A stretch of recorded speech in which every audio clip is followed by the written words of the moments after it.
नमस्कार साथियों, ज्ञान अकेडमी में आपका स्वागत है। आज हम बात करेंगे भारत के इतिहास से संबंधित प्रश्न उत्तरों की।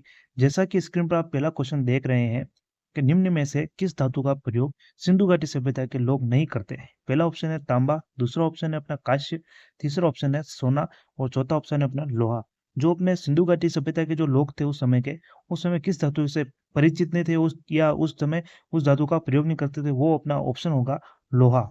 जो लोहा अपना जो था उस समय के लोग इस धातु से परिचित नहीं थे, इस धातु से परिचित नहीं थे, क्योंकि उस समय लोग उस समय उस समय लोग जो भी अपने हथियार से संबंधित जो भी वस्तुएं बनाते थे, वो या तो लकड़ी से बनाते थे या पत्थरों से बनाते थे या अपने हड्डियों से संबंधित जो भी वस्तुएं बनाते इसी से इनसे बनाते थे। ठीक है, इसलिए वो उस समय के लोग ये लोहे धातु से परिचित नहीं थे। अगला क्वेश्चन है दोस्तों अपना कि किस हड़प्पा सभ्यता स्थल को काशी या नर्तकी की मूर्ति प्राप्त हुई थी। पहला ऑप्शन है अपने मोहनजोदड़ो, दूसरा ऑप्शन है हड़प्पा, तीसरा ऑप्शन है चंदड़ो और चौथा ऑप्शन है लोथल। जो अपने जो ये नर्तकी की जो मूर्ति प्राप्त हुई थी, ये अपने किस स्थल से प्राप्त हुई थी? तो इसका ऑप्शन होगा अपने मोहनजोदड़ो होगा या हड़प्पा होगा या चंदड़ो या लोथल। जिसका अपना ऑप्शन जिस इस संबंधित जो भी किसी को भी उत्तर आता है वो अपने कमेंट बॉक्स में जरूर आंसर दे सकता है। तो इसका जो आंसर होगा वो होगा अपने मोहनजोदड़ो। मोहनजोदड़ो से ये नर्तकी की मूर्ति प्राप्त हुई है। यह एक कांस्य प्रतिमा है, एक क्या कांस्य प्रतिमा है और इसकी जो ऊंचाई है 4 इंच इसकी ऊंचाई है, इसकी ऊंचाई है। और जो नर्तकी की जो त्वचा है वो उसका जो रंग बोल दो, रंग इसका सांवला है और यह मूर्ति की निवृत्त है, निवस्त्र है। अगला क्वेश्चन है दोस्तों अपना,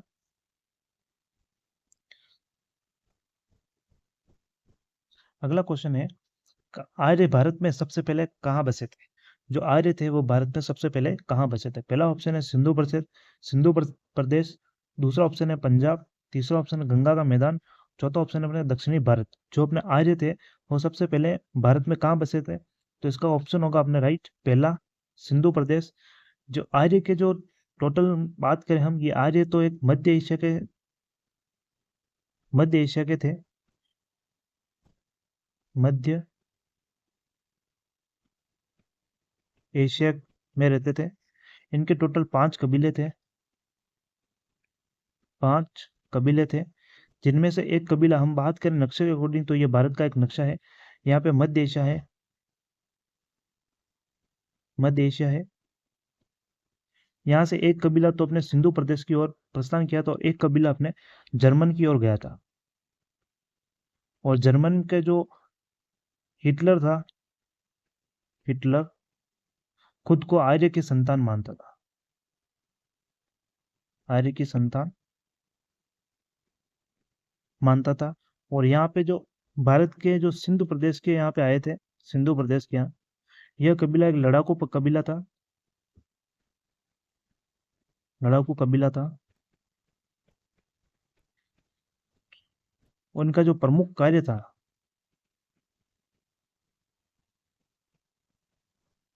इनका जो प्रमुख कार्य था वो था अपना पशुपालन,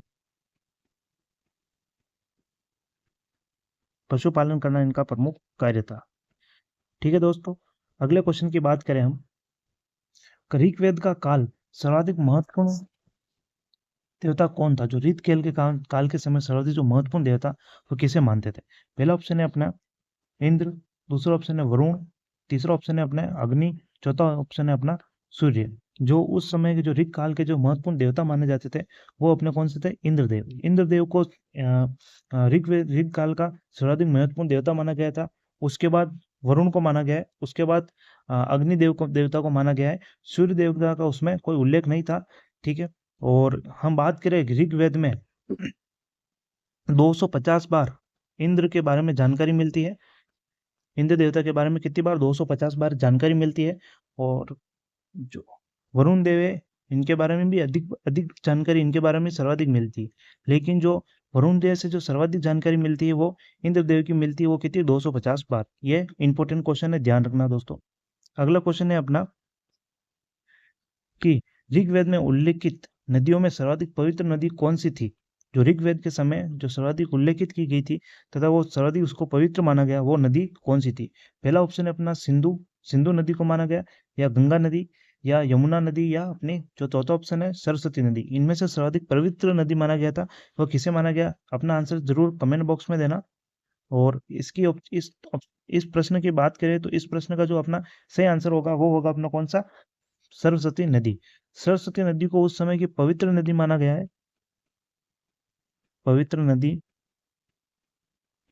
मानी गई है, मानी गई है। और वर्तमान में यह नदी राजस्थान के, वर्तमान में यह नदी राजस्थान में बहती है। और इसका जो अभी वर्तमान नाम की बात करें राजस्थान में, इसका नाम है घग्गर नदी,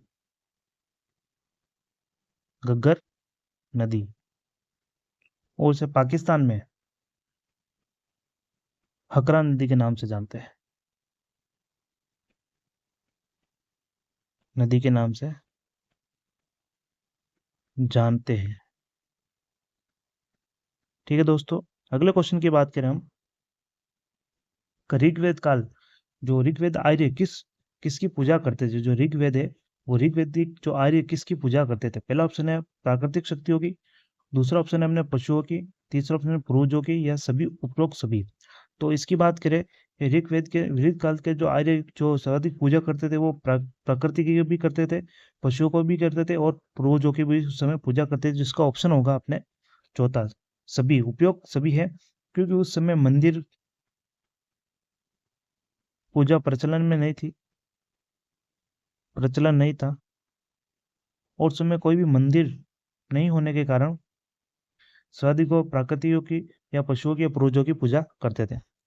अगला क्वेश्चन है दोस्तों, ऋग्वेद के 10वें मंडल में निम्न में से किसका उल्लेख पहली बार किया गया है। जो ऋग्वेद के 10वें मंडल में निम्न में से किसे का उल्लेख सर्वप्रथम किया गया है। तो बात करें देवता का, ऋषि का, यज्ञ का, या शूद्र का। जो ऋग्वेद के 10वें मंडल में जो सबसे पहले जो उल्लेख किया गया वह शूद्र का उल्लेख किया गया। अपना ऑप्शन होगा डी।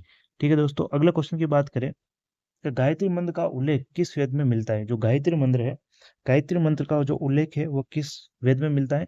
तो गायत्री मंत्र का जो पहला ऑप्शन है ऋग्वेद में,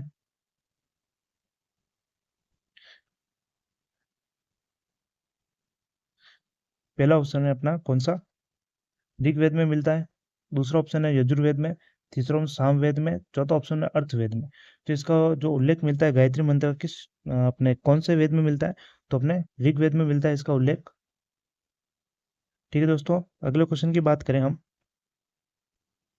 ऋग्वेदिक आर्यों की भाषा क्या थी। पहला ऑप्शन है संस्कृत, दूसरा ऑप्शन है पाली, तीसरा ऑप्शन प्राकृत, और चौथा ऑप्शन है अपभ्रंश। जो ऋग्वेद के जो संबंधित आर्य थे उनके जो पहली भाषा थी वो कौन सी थी।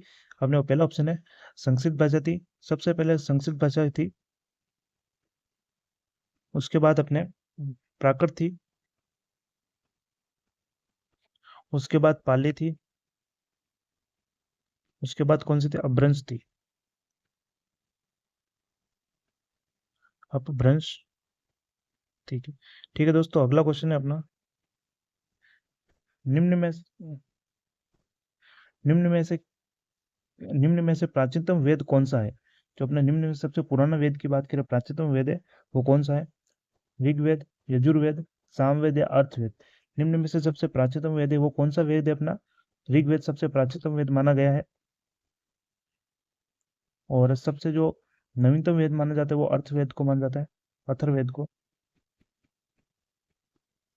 ठीक है दोस्तों, अगला क्वेश्चन है अपना, निम्न में से किस वेद की रचना गद्य और पद दोनों में की गई है। जो जो कौन सा वेद है ऐसा जिसकी रचना गद्य और पद में की गई है। पहला ऑप्शन है अपना ऋग्वेद, दूसरा यजुर्वेद, तीसरा ऑप्शन सामवेद, और चौथा ऑप्शन है अपना कौन सा, अपना अर्थनावेद। जो गद्य और पद्य में जिस वेद की रचना की गई है वो वेद है अपना कौन सा, यजुर्वेद है। ठीक है, और गद्य और पद्य, गद्य व पद्य के संयुक्त रूप को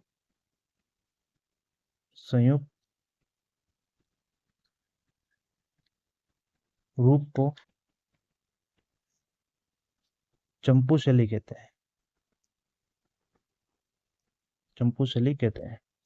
और वर्तमान में साहित्य चंपू शैली का ही प्रयोग करते हैं।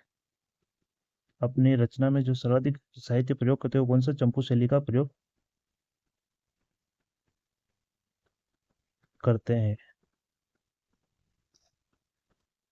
ठीक है दोस्तों, अगला क्वेश्चन है अपना, जो ऋग्वेद काल में विनियामक के माध्यम से किसका प्रयोग किया गया है। तो पहला ऑप्शन है गाय, दूसरा ऑप्शन घोड़ा, तीसरा ऑप्शन बैल, और चौथा ऑप्शन है कौन सा, ऊंट।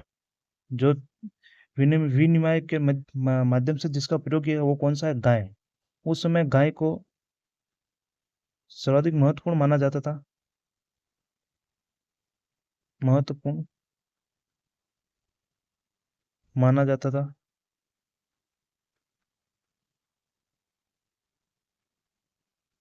और जिस व्यक्ति के पास गाय होती थी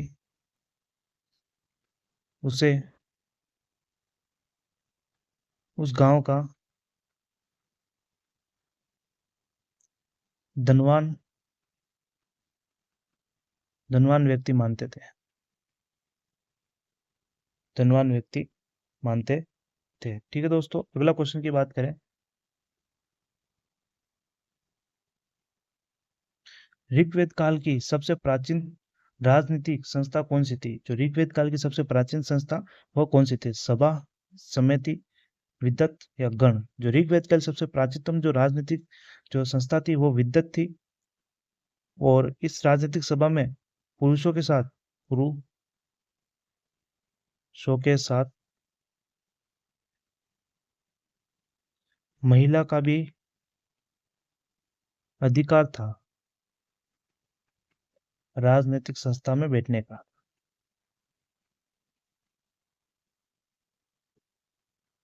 संस्था में बैठने का।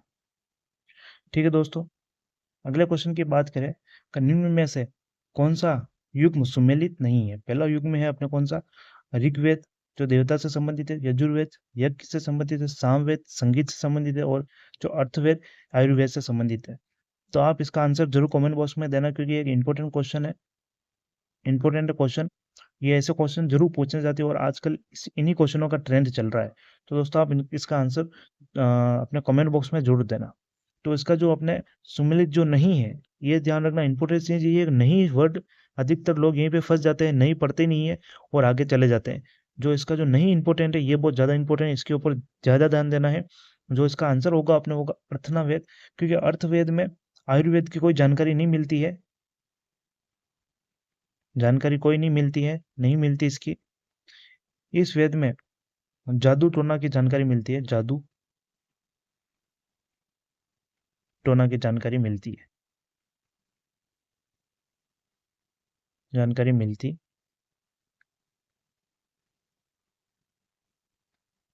है। ठीक है दोस्तों, अगले क्वेश्चन की बात करें कि भारत का आदर्श राष्ट्रीय वाक्य सत्यमेव जयते कहाँ से लिया गया है। जो अपने जो सत्यमेव जयते आदर्श वाक्य है ये कहाँ से लिया गया है।